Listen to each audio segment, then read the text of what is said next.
নমস্কাৰ ইতিবাৰলৈ আপোনাক স্বাগতম ষ্টুডিঅ'ত মই প্ৰাঞ্জল দেশৰ প্ৰধানমন্ত্ৰী নৰেন্দ্ৰ মোদীয়ে এক বিশেষ অনুষ্ঠানত অংশগ্ৰহণ কৰিছে আৰু ভাষণ প্ৰদান কৰি আছে আমি পুনপটীয়া সম্প্ৰচাৰত আপোনালোকক লৈ গৈছো समझ बेहतर हो सके इसके लिए प्रयास हो एक बार फिर आप सभी को अपना समय निकालने के लिए मैं बहुत बहुत आभार व्यक्त करता हूं मैं आदरणीय राष्ट्रपति जी का पुनः आभार व्यक्त करता हूं आप सबको बहुत बहुत शुभकामनाएं धन्यवाद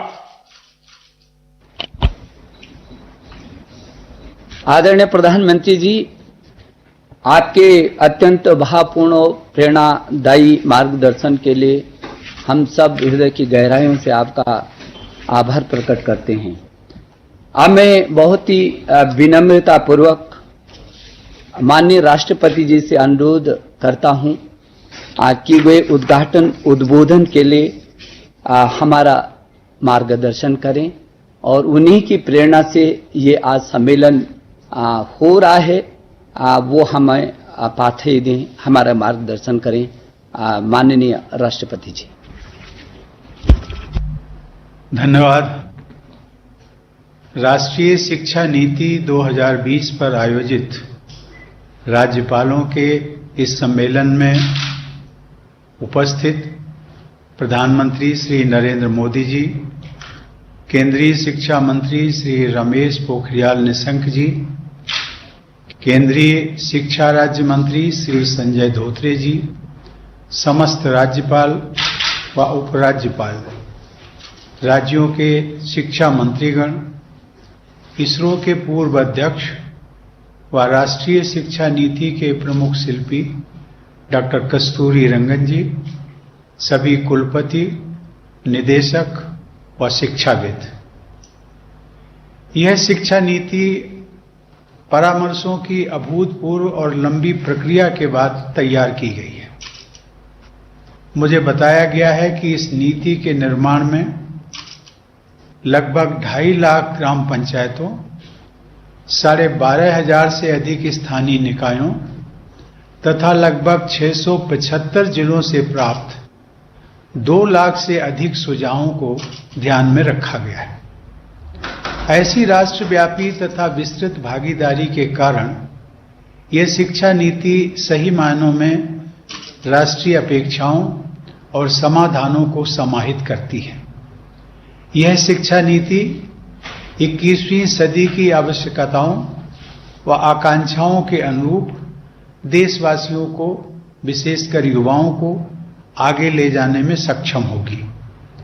यह केवल एक नीतिगत दस्तावेज नहीं है, बल्कि भारत के शिक्षार्थियों एवं नागरिकों की आकांक्षाओं का प्रतिबिंब है। इस शिक्षा नीति के निर्माण व निर्धारण की विस्तृत व जटिल प्रक्रिया को सफलतापूर्वक संपन्न करने के लिए मैं केंद्रीय शिक्षा मंत्री, राज्य शिक्षा मंत्री, मंत्रालय के सभी अधिकारियों एवं अन्य संस्थानों के लोगों को साधुवाद देता हूं। इस शिक्षा नीति को वर्तमान स्वरूप प्रदान करने वाले पद्म विभूषण से सम्मानित डॉक्टर कस्तूरी रंगन एवं उनकी टीम के सभी सदस्य विशेष सराहना के पात्र हैं। राष्ट्रीय शिक्षा नीति 2020 के ऐतिहासिक दस्तावेज को वर्तमान स्वरूप प्रदान करने में उनके दूरदर्शी नेतृत्व एवं प्रेरक भूमिका के लिए मैं प्रधानमंत्री जी को बधाई देता हूं। राष्ट्रीय शिक्षा नीति की घोषणा के बाद विभिन्न स्तरों और क्षेत्रों में इस पर चर्चा परिचर्चा होने लगी है। शिक्षाविदों, अभिभावकों, विद्यार्थियों व सामान्य लोगों ने इस नीति का स्वागत किया है। यह कहा जा रहा है कि यदि इस नीति के अनुरूप बदलाव कर लिए जाते हैं तो भारत एक शिक्षा महाशक्ति बन जाएगा। इस शिक्षा नीति के क्रियान्वयन में राज्यपालों की महत्वपूर्ण भूमिका होगी। वर्तमान में 400 से अधिक राज्य विश्वविद्यालयों तथा उनसे संबद्ध 40,000 से अधिक महाविद्यालयों में 2.5 करोड़ से अधिक विद्यार्थी शिक्षा प्राप्त करते हैं। इस दृष्टिकोण से राज्य विश्वविद्यालयों के ऊपर एक विशेष जिम्मेदारी है। अधिकांशतः राज्यपाल ही इन विश्वविद्यालयों के कुलाधिपति हैं। विश्वविद्यालयों, महाविद्यालयों, संस्थाओं तथा अन्य स्टेक होल्डर्स के साथ संवाद और समन्वय स्थापित करके शिक्षा नीति को कार्य रूप देने में राज्यपालों को अपना योगदान देना है।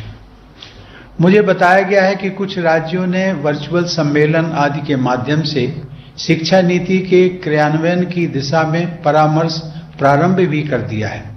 ऐसे सभी प्रयास सराहनीय हैं। सामाजिक न्याय और व्यक्तिगत उन्नति का सबसे प्रभावी माध्यम शिक्षा होती है। समाज के भविष्य को बेहतर बनाने के लिए शिक्षा में निवेश करने से बेहतर अन्य कोई निवेश नहीं हो सकता। 1968 की शिक्षा नीति से लेकर इस शिक्षा नीति तक एक स्वर से निरंतर यह स्पष्ट किया गया है कि केंद्र व राज्य सरकारों को मिलकर सार्वजनिक शिक्षा के क्षेत्र में जीडीपी के 6% निवेश का लक्ष्य रखना चाहिए। 2020 की इस शिक्षा नीति में इस लक्ष्य तक शीघ्रता से पहुंचने की अनुशंसा की गई है। शिक्षण तथा पठन पाठन ऐसा होना चाहिए जो विद्यार्थियों में अन्वेषण, समाधान, तार्किकता व रचनात्मकता विकसित करे और नई जानकारी को आवश्यकतानुसार उपयोग में ला सकने की दक्षता व नई सोच पैदा करे। उन्हें ऐसी शिक्षा दी जाए जो चरित्र निर्माण, नैतिकता, करुणा और संवेदनशीलता का भाव विकसित करे और उन्हें रोजगार योग्य भी बनाए। इस नीति के द्वारा उच्चतर शिक्षा प्रणाली में आमूल बदलाव करते हुए युवाओं को उनकी आकांक्षा व आवश्यकता के अनुरूप शिक्षा प्रदान करने की व्यवस्था की गई है। इस शिक्षा नीति में यह स्पष्ट किया गया है कि सार्वजनिक शिक्षा प्रणाली ही जीवंत लोकतांत्रिक समाज का आधार होती है।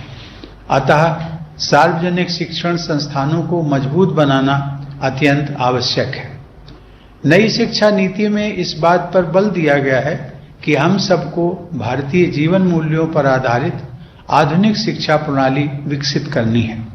साथ ही यह भी प्रयास करना है कि सभी को उच्च गुणवत्ता से युक्त शिक्षा प्राप्त हो तथा एक जीवंत व समता मूलक नॉलेज सोसाइटी का निर्माण हो। विद्यार्थियों में मूल अधिकारों, कर्तव्यों और संवैधानिक मूल्यों के प्रति आदर भाव, देश प्रेम तथा बदलते विश्व में अपने दायित्वों के प्रति जागरूकता उत्पन्न करना भी इस शिक्षा प्रणाली का उद्देश्य है। उच्चतर शिक्षा के सभी क्षेत्रों में विशेषकर प्रोफेशनल्स को तैयार करने वाली शिक्षा प्रणाली में सार्वजनिक उद्देश्य और नैतिकता के महत्व पर बहुत बल दिया गया है। शिक्षा के माध्यम से हमें ऐसे विद्यार्थियों को गढ़ना है जो राष्ट्र गौरव के साथ साथ विश्व कल्याण की भावना से ओतप्रोत हों और सही अर्थों में ग्लोबल सिटीजन बन सके। इस नीति के द्वारा डिजिटल व ग्लोबलाइज्ड दुनिया में भारत की शिक्षा व्यवस्था का स्वरूप स्पष्ट किया गया है। सामाजिक तथा आर्थिक रूप से वंचित समूहों के लोगों को शिक्षा से जोड़ने पर विशेष बल दिया गया है। वर्ष 2025 तक प्राथमिक विद्यालय स्तर पर सभी बच्चों को मूलभूत साक्षरता और संख्या ज्ञान प्राप्त कराना इस शिक्षा प्रणाली की सर्वोच्च प्राथमिकता तय की गई है। इसके आधार पर ही आगे की शिक्षा का ढांचा खड़ा हो सकेगा। शिक्षा व्यवस्था में किए जा रहे बुनियादी बदलावों में शिक्षकों की केंद्रीय भूमिका रहेगी। इस शिक्षा नीति में यह स्पष्ट किया गया है कि शिक्षण के पेशे में सबसे होनहार लोगों का चयन होना चाहिए तथा उनकी आजीविका, मान मर्यादा और स्वायत्तता को सुनिश्चित किया जाना चाहिए। स्कूली शिक्षा को मजबूत आधार देने के लिए अगले वर्ष यानी 2021 तक इस शिक्षा नीति पर आधारित टीचर्स एजुकेशन का एक नवीन और व्यापक पाठ्यक्रम तैयार करने का लक्ष्य है। टीचर्स एजुकेशन उच्च शिक्षा का अंग है। अतः राज्य स्तर पर आप सबको टीचर्स एजुकेशन से जुड़े अत्यंत महत्वपूर्ण लक्ष्यों को प्राप्त करना है। इस संदर्भ में शैक्षिक रूप से सुदृढ़, मल्टी डिसिप्लिनरी और इंटीग्रेटेड टीचर्स एजुकेशन कार्यक्रम शुरू करने का प्रावधान है। वर्ष 2030 तक इस क्षेत्र में केवल उच्च स्तरीय संस्थान ही सक्रिय रह जाएंगे। विश्व परिदृश्य को देखते हुए व्यावसायिक शिक्षा यानी वोकेशनल एजुकेशन के विषय में एक नए महत्वाकांक्षी दृष्टिकोण को अपनाया गया है। 12वीं पंचवर्षीय योजना के आकलन के अनुसार भारत में वर्कफोर्स के 5% से भी कम लोगों ने औपचारिक व्यावसायिक शिक्षा प्राप्त की थी। यह संख्या संयुक्त राज्य अमेरिका में 52%, जर्मनी में 75% और दक्षिण कोरिया में 96% थी। भारत में व्यावसायिक शिक्षा के प्रसार में तेजी लाने की आवश्यकता को देखते हुए यह तय किया गया है कि स्कूल तथा हायर एजुकेशन सिस्टम में वर्ष 2025 तक कम से कम 50% विद्यार्थियों को व्यावसायिक शिक्षा प्रदान की जाए। इससे हमारे डेमोग्राफिक डिविडेंड का सही लाभ मिल सकेगा। भारतीय परंपरा में विकसित लोक विद्या को उच्च शिक्षण संस्थानों द्वारा व्यावसायिक शिक्षा से जोड़ा जाएगा।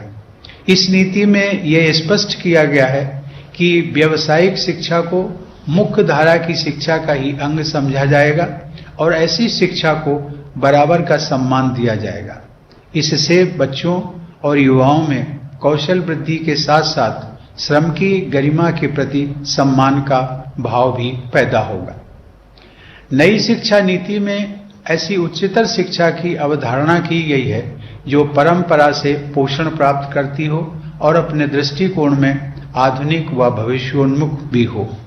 शिक्षण पद्धति और बाल मनोविज्ञान की दृष्टि से सभी स्वीकार करते हैं कि आरंभिक शिक्षा का माध्यम मातृभाषा होनी चाहिए। इस सोच के अनुरूप नई शिक्षा नीति में त्रिभाषा सूत्र की संस्तुति की गई है। इस शिक्षा नीति में भारतीय भाषाओं, कला और संस्कृति को प्राथमिकता दी गई है। इससे विद्यार्थियों में सृजनात्मक क्षमता विकसित होगी तथा भारतीय भाषाओं की ताकत और बढ़ेगी। विविध भाषाओं वाले हमारे देश की एकता को अक्षुण्ण बनाए रखने में इससे मदद मिलेगी। राष्ट्रीय शिक्षा नीति में भारतीय भाषाओं, कलाओं और संस्कृति के संवर्धन को विशेष महत्व दिया गया है, क्योंकि वे भारत की पहचान के साथ साथ हमारी अर्थव्यवस्था के लिए भी महत्वपूर्ण है। भारत की सांस्कृतिक समृद्धि और विविधता से विद्यार्थियों का परिचय कराने के लिए देश में 100 पर्यटन स्थलों को चिन्हित किया जाएगा। शिक्षण संस्थानों द्वारा राष्ट्रीय शिक्षा नीतिक লৈ ভিডিঅ' কনফাৰেন্সৰ পোনপটীয়া সম্প্ৰচাৰ আমি আপোনালোকৰ বাবে আগবঢ়ালোঁ। ৰাষ্ট্ৰপতিৰ সৈতে বাৰ্তালাপ কৰিছে দেশৰ প্ৰধানমন্ত্ৰীয়ে। শিক্ষক সমাজে আদৰি লৈছে নতুন শিক্ষানীতি, সেই কথা উল্লেখ কৰা হৈছে আৰু ৰাজ্যপালসকলৰ সৈতে বাৰ্তালাপ কৰা হৈছে। ৰাজ্যসমূহৰ শিক্ষামন্ত্ৰীয়েও এই ভিডিঅ' কনফাৰেন্সত অংশগ্ৰহণ কৰিছে। খবৰ আৰু আছে।